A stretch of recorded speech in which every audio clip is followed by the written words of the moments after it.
चुनावी मौसम में यात्राओं का दौर जारी है। कांग्रेस नेता राहुल गांधी के बाद बिहार के पूर्व उप मुख्यमंत्री और राष्ट्रीय जनता दल के नेता तेजस्वी यादव भी यात्रा पर निकल गए हैं। तेजस्वी की इस यात्रा का नाम जन विश्वास यात्रा है। 20 फरवरी से शुरू हुई ये यात्रा 1 मार्च तक चलेगी।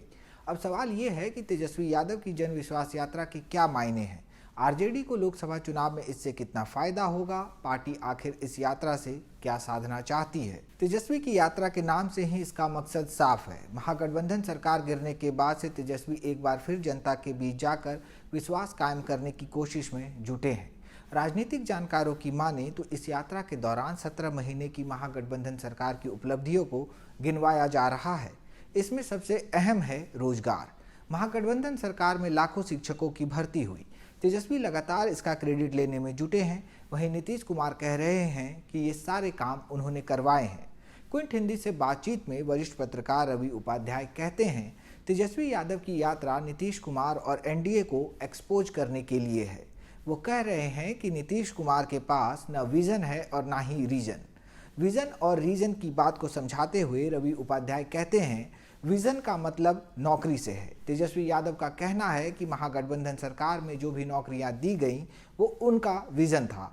वहीं रीजन का तात्पर्य है कि नीतीश कुमार के महागठबंधन से बाहर निकलने के कारण तेजस्वी लगातार पूछ रहे हैं कि नीतीश कुमार महागठबंधन से क्यों अलग हुए हैं। इसका कारण उन्हें बताना चाहिए। अगला सवाल है कि आरजेडी आखिर इस यात्रा से क्या साधना चाहती है। यात्रा के पहले ही दिन तेजस्वी ने BAAP यानी B से बहुजन, A से अगड़ा, A से आधी आबादी यानी महिलाएं और P से पुअर यानी गरीबों की पार्टी का नारा दिया है। तेजस्वी ने कहा, लोग कहते हैं कि आरजेडी MY यानी मुस्लिम यादव की पार्टी है, लेकिन आरजेडी VAAP की पार्टी है। तेजस्वी के इस बयान के बाद से साफ है कि पार्टी मुस्लिम यादव टैग से बाहर निकलना चाहती है और उसका फोकस अन्य वोटरों पर भी है। इससे पहले तेजस्वी ने A to Z का भी नारा दिया था। A to Z से मतलब था कि आरजेडी A to Z यानी सभी की पार्टी है। राजनीतिक जानकारों की माने तो A to Z के मुकाबले BAAP में सभी तबकों का प्रतिनिधित्व नहीं दिखता है।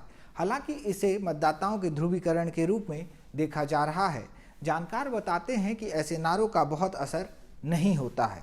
पिछले लोकसभा चुनाव की बात करें तो आरजेडी एक भी सीट नहीं जीत पाई थी। क्या तेजस्वी अपनी यात्रा के जरिए इस बार वोटर्स का मूड बदल पाएंगे? जानकारों की माने तो तेजस्वी ने विजन की बात करके नीतीश को चुनौती देने की कोशिश तो की है, लेकिन एनडीए गठबंधन को वो कैसे चुनौती देंगे, ये बड़ा सवाल है। अपनी यात्रा से वो एनडीए को कितना डेंट पहुंचाएंगे, इस सवाल पर वरिष्ठ पत्रकार प्रवीण बागी कहते हैं, एनडीए पर इसका ज़्यादा असर नहीं पड़ेगा क्योंकि नीतीश कुमार का वोटर एनडीए के साथ ज़्यादा कंफर्टेबल रहता है। ऐसे में नीतीश के आने से एनडीए की ताकत बढ़ गई है।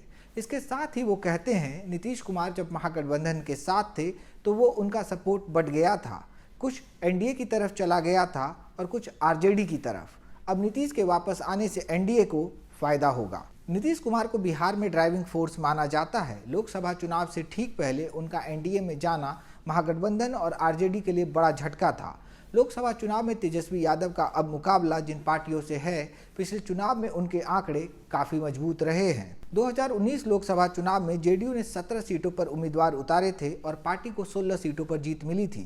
पार्टी का वोट शेयर 22.26% था। बीजेपी ने 17 सीटों पर चुनाव लड़ा और सभी पर जीत दर्ज की। पार्टी का वोट शेयर 24.06% था। एलजेपी ने 6 में से 6 सीटें जीती।